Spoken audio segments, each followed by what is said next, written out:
नमस्कार सभी को। इस समय हम अयोध्या तपस्वी छावनी पर मौजूद है। कहा जाता है जगत गुरु परमहंस आचार्य जी हमेशा से जो है सुर्खियों में बने रहते हैं और कुछ ना कुछ बोलते रहते हैं। ऐसे ही अभी इन्होंने लोकसभा के चुनाव के बाद एक और भविष्यवाणी कर दी कि 2 महीने के बाद जो है पुनः चुनाव होगा। जो सांसद जी चुन कर गए हुए हैं उनकी मृत्यु होगी और मृत्यु के होने के बाद पुनः चुनाव होगा। ऐसे कई सवालों के उत्तर भी हम जाने। सभा का चुनाव हुआ, उसके पहले कहा जाता है प्राण प्रतिष्ठा। 22 तारीख को प्राण प्रतिष्ठा हुई, प्रधानमंत्री जी का आगमन हुआ, फिर दीप उत्सव भी मनाया गया और फिर उसके बाद रोड शो भी प्रधानमंत्री का लोकसभा चुनाव में हुआ।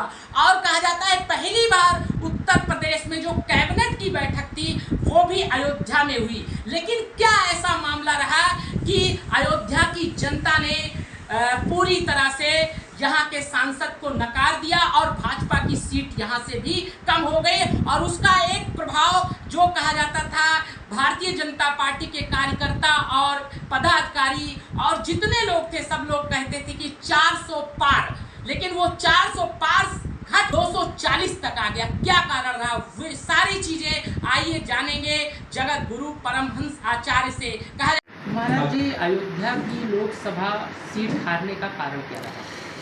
देखिए, मर्यादा पुरुषोत्तम भगवान श्री राम की पावन जन्मभूमि अयोध्या है।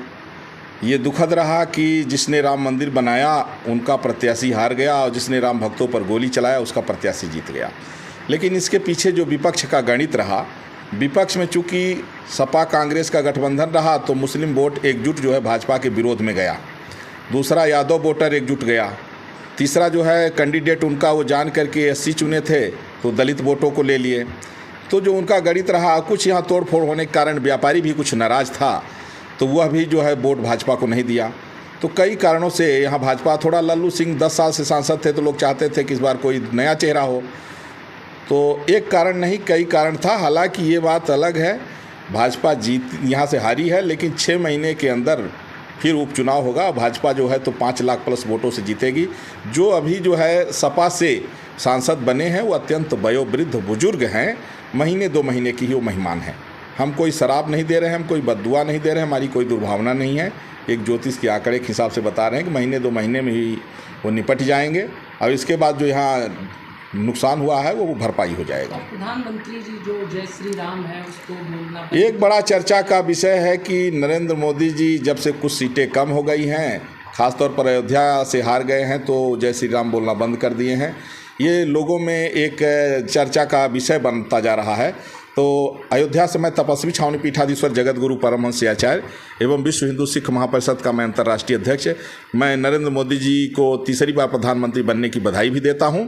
और ये मैं आशा करता हूं कि वो जय श्री राम बोलते रहेंगे, क्योंकि जब 2 सीटें हुआ करती थी भाजपा की तब से वो जय श्री राम बोलना शुरू किए थे भाजपा वाले। और आज सबसे बड़ी पार्टी, आज तीसरी बार इंडिया की सरकार बन रही है, राम जी की ही कृपा है। ऐसा ना हो कि कुछ सीटें कम होने के कारण भगवान का नाम लेना कम न करें। राम नाम से पत्थर तर जाते थे, राम नाम से ही भाजपा का वजूद है। और जो कुछ सीटें कम हुई हैं इससे जो और जनप्रतिनिधि हैं वो जनता के बीच में नहीं जाते थे, जनता के दुख सुख नहीं सुनते थे, जनता का काम नहीं करते थे। इससे लोगों में आक्रोश था। लेकिन कई स्टेट, मैं बताऊँ, गंगा के किनारे रहने वाले गंगा नहीं नहाते हैं, लेकिन हज़ारों किलोमीटर दूर से आके लोग गंगा स्नान करते हैं। तो राम मंदिर का असर भले उत्तर प्रदेश में कम हो, लेकिन जैसे MP की पूरी सीटें आ गई, हिमाचल की पूरी सीटें आ गई, दिल्ली की पूरी सीटें आ गई, तो कई स्टेट ऐसे थे कि पूरी भाजपा को मिली है। और राम मंदिर का असर देश के साथ साथ पूरी दुनिया में है। राम जी का आशीर्वाद मोदी जी पर है, इसलिए जय श्री राम मोदी जी बोलते रहें। कंगना रनौत जी को थप्पड़ मारने का जो सिलसिला था और इसमें चर्चा का विषय भी बना हुआ है, एक सिपाही ने मारा, उस पर आप क्या कहना? एक महिला कांस्टेबल ने अभिनेत्री एवं भारतीय जनता पार्टी की सांसद कंगना रनौत को धोखे में जाकर के एक थप्पड़ मारा। यह बहुत गलत है। उस महिला कांस्टेबल ने कहा कि 4 साल पहले 2020 में जब किसान आंदोलन चल रहा था उस समय कंगना ने एक बयान दिया था कि 100 रुपये लेकर के महिलाएं किसान आंदोलन में जाके बैठ रही हैं।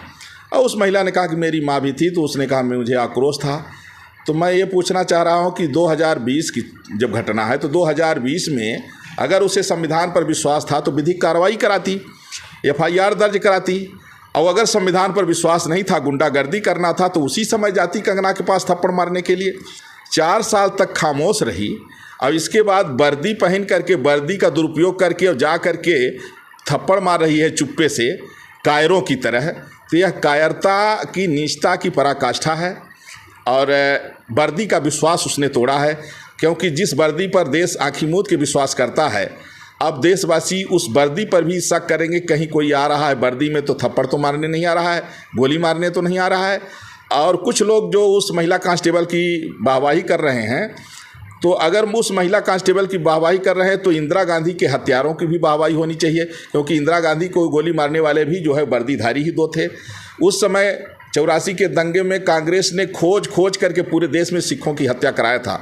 लाखों सिखों की हत्या कांग्रेस ने कराया था, जबकि मारने वाले 2 लोग थे और जो 2 लोग मारने वाले थे वो भी वर्दीधारी थे और उनको फांसी दी गई। तो अगर इंदिरा गांधी को मारने वाले 2 लोगों को वर्दीधारी होने पर भी उनको फांसी दी गई, तो इस महिला कांस्टेबल को भी फांसी होनी चाहिए, क्योंकि इसने वर्दी का विश्वास तोड़ा है, गलत किया है।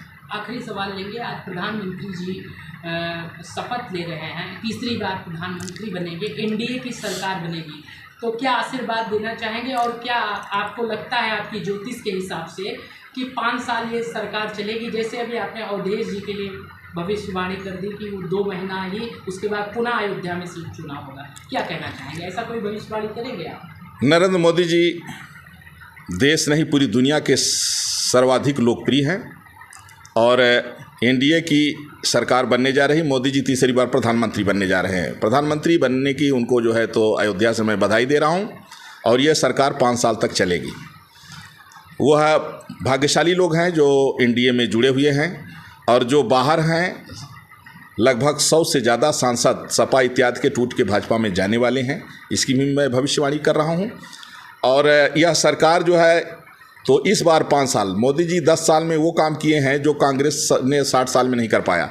लेकिन मोदी जी जैसे अगर चाहते तो समान नागरिक संहिता और जनसंख्या नियंत्रण कानून भी लागू कर सकते थे, लेकिन वो जान करके छोड़ दिए थे इस पंचवर्षीय के लिए। तो मैं ये कहूँगा मोदी जी से कि जो काम आज की डेट में हो सकता है वो कल पर न छोड़ें। यह पंचवर्षीय अति महत्वपूर्ण है, जितना हो सके कर डालिए, समय का कोई भरोसा नहीं कब क्या हो जाए। और निश्चित रूप से मुझे पूरा विश्वास है कि मोदी जी का यह जो कार्यकाल है, इसमें भारत फिर से पूरी दुनिया में नंबर 1 पर चले जाएगा, अर्थव्यवस्था में भी और प्रतिष्ठा में भी, सम्मान में भी, ताकत में भी। और वैसे भी चीन और पाकिस्तान की ऐसी तैसी हो रही है, क्योंकि चीन और पाकिस्तान चाहते थे कि मोदी जी प्रधानमंत्री न बने, लेकिन तीसरी बार आज शपथ मोदी जी ले रहे हैं, तो चीन और पाकिस्तान की नींद हराम है।